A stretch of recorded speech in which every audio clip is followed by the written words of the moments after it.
žena tebe,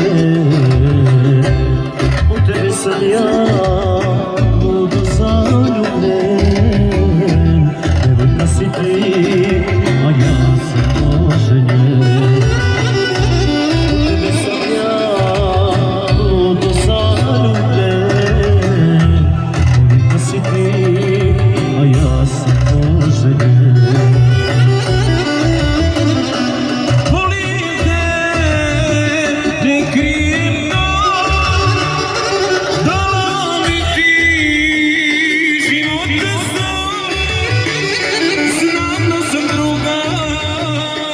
U životu mom ti se